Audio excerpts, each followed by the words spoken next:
I want to turn to the issue of abortion. President Trump, you've often touted that you were able to kill Roe v. Wade. Last year, you said that you were proud to be the most pro-life president in American history. Then last month, you said that your administration would be great for women and their reproductive rights. In your home state of Florida, you surprised many with regard to your 6-week abortion ban because you initially had said that it was too short. And you said, quote, I'm going to be voting that we need more than 6 weeks. But then the very next day, you reversed course and said you would vote to support the 6-week ban. Vice President Harris says that women shouldn't trust you on the issue of abortion because you've changed your position so many times. Therefore, why should they trust you? Well, the reason I'm doing that vote is because the plan is, as you know, the vote is, they have abortion in the 9th month. They even have, and you can look at the governor of West Virginia, the previous governor of West Virginia, not the current governor, is doing an excellent job. But the governor before, he said the baby will be born and we will decide what to do with the baby. In other words, we'll execute the baby. And that's why I did that, because that predominates, because they're radical. The Democrats are radical in that. And her vice presidential pick, which I think was a horrible pick, by the way, for our country, because he is really out of it. But her vice presidential pick says abortion in the 9th month is absolutely fine. He also says execution after birth. It's an execution, no longer abortion, because the baby is born, is okay. And that's not okay with me, hence the vote. But what I did is something for 52 years. They've been trying to get Roe v. Wade into the states. And through the genius and heart and strength of 6 Supreme Court justices, we were able to do that. Now, I believe in the exceptions for rape, incest, and life of the mother. I believe strongly in it. Ronald Reagan did also. 85% of Republicans do. Exceptions. Very important. But we were able to get it, and now states are voting on it. And for the first time, you're going to see, look, this is an issue that's torn our country apart for 52 years. Every legal scholar, every Democrat, every Republican, liberal, conservative, they all wanted this issue to be brought back to the states where the people could vote. And that's what happened. Now, Ohio, the vote was somewhat liberal. Kansas, the vote was somewhat liberal, much more liberal than people would have thought. But each individual state is voting. It's the vote of the people now. It's not tied up in the federal government. I did a great service in doing it. It took courage to do it. And the Supreme Court had great courage in doing it. And I give tremendous credit to those 6 justices. There is no state in this country where it is legal to kill a baby after it's born.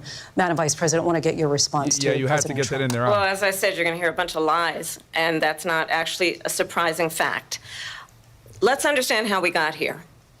Donald Trump hand-selected 3 members of the United States Supreme Court with the intention that they would undo the protections of Roe v. Wade.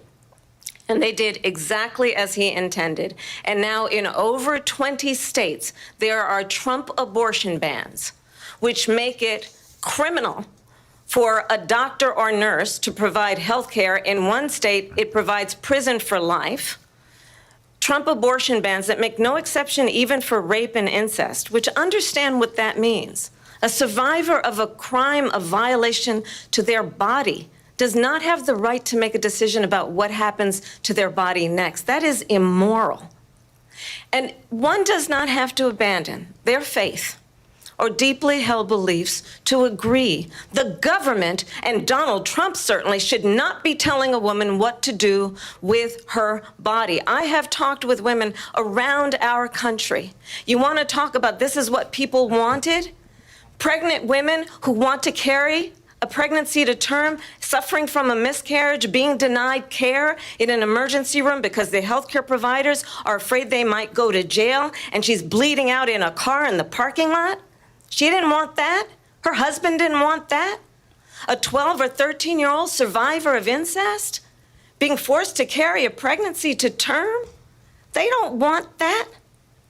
And I pledge to you, when Congress passes a bill to put back in place the protections of Roe v. Wade. As President of the United States, I will proudly sign it into law. But understand, if Donald Trump were to be reelected, he will sign a national abortion ban. Understand, in his Project 2025, there would be a national abortion, a monitor that would be monitoring your pregnancies, your miscarriages.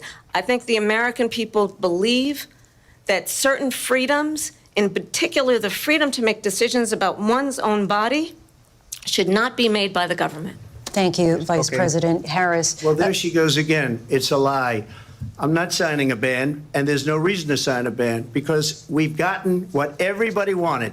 Democrats, Republicans, and everybody else, and every legal scholar wanted it to be brought back into the states, and the states are voting. And it may take a little time, but for 52 years, this issue has torn our country apart, and they've wanted it back in the states. And I did something that nobody thought was possible. The states are now voting. What she says is an absolute lie. And as far as the abortion ban, no, I'm not in favor of abortion ban, but it doesn't matter because this issue has now been taken over by the states. Would you veto a national abortion ban if it came to your desk? Well, I won't have to because, again, two things. Number one, she said she'll go back to Congress. She'll never get the vote. It's impossible for her to get the vote, especially now with the 50-50 and essentially 50-50 in both Senate and the House. She's not going to get the vote. She can't get the vote. She won't even come close to it. So it's just talk. You know what it reminds me of? When they said they're going to get student loans terminated, and it ended up being a total catastrophe. The student loans, and then her, I think probably her boss, if you call him a boss, he spends all his time on the beach. But look, her boss went out and said, we'll do it again. We'll do it a different way. And he went out, got rejected again by the Supreme Court. So all these students got taunted with this whole thing about this whole idea. And how unfair that would have been, part of the reason they lost, to the millions and millions of people that had to pay off their student loans. They didn't get it for free. But they were saying it's the same way that they talked about that they talk about abortion. But if I could just get a yes or no, because your running mate, J.D. Vance, has said that you would veto it if it did come to your desk. Well, I didn't discuss it with J.D. in all fairness. J.D., and I don't mind if he has a certain view, but I think he was speaking for me, but I really didn't. Look, we don't have to discuss it because she'd never be able to get it, just like she couldn't get student loans. They couldn't get student loans. They didn't even come close to getting student loans. They taunted young people and a lot of other people that had loans. They can never get this approved. So it doesn't matter what she says about going to Congress. So wonderful. Let's go to Congress, do it. But the fact is that for years they wanted to get it out of Congress and out of the federal government. And we did something that everybody said couldn't be done. And now you have a vote of the people on abortion. Vice President Harris, I want to give you your time to respond. But I do want to ask, would you support any restrictions on a woman's right to an abortion? I absolutely support reinstating the protections of Roe v. Wade. And as you rightly mentioned, nowhere in America is a woman carrying a pregnancy to term and asking for an abortion. That is not happening. It's insulting to the women of America. And understand what has been happening under Donald Trump's abortion bans. Couples who pray and dream of having a family are being denied IVF treatments. What is happening in our country? Working people, working women who are working 1 or 2 jobs, who can barely afford childcare as it is, have to travel to another state to get on a plane sitting next to strangers to go and get the health care she needs. Barely can afford to do it, and what you are putting her through is unconscionable. And the people of America have not, the majority of Americans believe in a woman's right to make decisions about her own body, and that is why in every state where this issue has been on the ballot, in red and blue states both, the people of America have voted for freedom. Vice President Harris, Excuse me, I have to respond. Another lie. It's another lie. I have been a leader on IVF, which is fertilization. The IVF, I have been a leader. In fact, when they got a very negative decision on IVF from the Alabama courts, I saw the people of Alabama and the legislature 2 days later voted it in. I've been a leader on it. They know that, and everybody else knows it. I have been a leader on fertilization, IVF. And the other thing, they you should ask, will she allow abortion in the 8th month, 9th month, 7th month? Come on. Okay, would you do that? Why don't you ask her that question? Why don't you answer That's the question? problem. Would you because veto? under Roe v. Wade, Answer the question. Would you veto? you could do abortions in the 7th month, the 8th month, the 9th That's month, not true. and probably after birth. Just look at the former governor of Virginia. The governor of Virginia said, we put the baby aside, and then we determine what we want to do with the baby. President Trump, thank you. What's your thoughts on the reproductive rights discussion? Yeah, I mean, look, this is the perfect topic to talk about when you're Kamala Harris. This is her strongest position, yeah. I mean, how do I say it? This is her moneymaker. 100%, 100%, because of a number of reasons. One is it alienates his actual base, and then it also ensures the left or the liberal base votes for her as well. So him saying, for example, 6 weeks is too short, him disavowing Project 2025, him saying that he will not do a national abortion ban, immediately alienates both the left and the right. It puts him in an extreme weak spot. And I think that's the reason why they do it. And look, this whole argument that MAGA make, oh, guess what? He defeated Roe v. Wade. He sent it back to the states. I don't see how that's a win if you're a conservative. Because what you're basically saying is that himself, from a federal perspective, has not made the decision to save the lives of babies, and he's allowed them to be killed, because obviously as a conservative, we do believe that a child is born from day zero. So it means anything after day zero is actual murder. So it's funny that Trump was calling anything after 9 months, I think he called it an assassination, when in reality, according to us, anything before that is also an assassination. And coming back to the point, the issue is this: when you're basically sending this to the states, you're delegating responsibility, or as I would say, taking away responsibility. You're meant to be the president of the United States, a conservative Republican president. You're meant to be putting values which are conservative, but instead you make a decision to send it down to the states. What does it mean to send it down to the states? Some states are blue states, some states are red states. Generally speaking, in the United States of America, you kind of got a mixed bag. And what's going to happen? The blue states are going to allow the murdering and killing of babies. And so therefore, I don't think that's a win. That's a loss. And so that's why you see his actual conservative religious base moving away from him for this reason. And also the liberal base are like, wait a sec, he's overturned Roe v. Wade. We're also going to move away from him, because there's actually red states where we're not allowed to have abortion. So what he's doing is politically isn't a great decision, and morally is a problematic decision. So I completely disavow him on the abortion point. So when it comes to this, right, I think it's the proper way to do this is to delegate it to the states, right? Personally, I think it's the proper way to do it when you look at it from a functionality standpoint. Hey, the federal government doesn't want to be involved in this. We have bigger shit to worry about. This is a cultural and personal decision, and the federal government doesn't want to weigh in on this. Let's delegate it to the states. You guys take it up with your governors if you have an issue.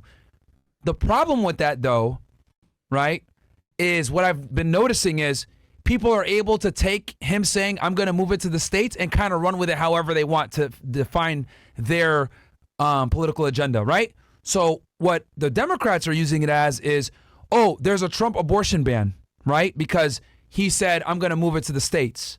And they're able to interpret it however they see fit to I guess, kind of propose it to whichever audience they're talking to, right? And though I see the practicality in it, I think it's the right way to move. The problem is that we live in a country, and we live in a world where it's not the truth that matters. It's whoever can articulate a story better that matters. And what the Democrats have been able to do, which is they've always been better at this, is market it as Trump is he doesn't stand for women's reproductive rights. He's a bigot. He wants to take women's ability away to have choice. Because the thing is that he said it right at the top of his debate when he was talking. He said, look, I'm a big proponent of giving women the exceptions: incest, sexual assault, and her potentially dying during the birthing process. He said that off the top. But what were they able to do? Oh, his birthing ban, his pregnancy bans or his abortion bans are putting women in precarious situations where they're dying or they have to have a baby. and take it to term that they don't want to. So the issue with turning it to the states is now it leaves open interpretation for his opponents to paint him in whatever light they want. That's the issue here. So though it's a good policy on paper, it's terrible optically. And I think the Democrats have been able to run with that and really punish Trump on that. And they've been able to kind of put him in this light where, I mean, I'll give you an example. I was on FIU's campus literally the other day, and I was asking girls, who are you going to vote for? The girls would say, oh, I'm going to vote for Kamala. And when I asked them why, a lot of them came back to this very talking point, reproductive rights. And they all really think that Trump is against abortions when he's not. So like what you said, Suleiman, you're right, because since his position is more, he's delegated off, his supporter base is like, what the fuck? You need to take control of this. And then the people that don't like him are saying, oh, look, he's pro-abortion. So it's kind of put him in a very weird middle ground where it's alienated him from his main base, and the liberals that don't like him are going to like him anyway and are going to say that he's pro-abortion. So it just, he's he's abortion ban, pro-abortion ban. So it's a lose-lose, unfortunately, because he's trying to be in the middle ground here.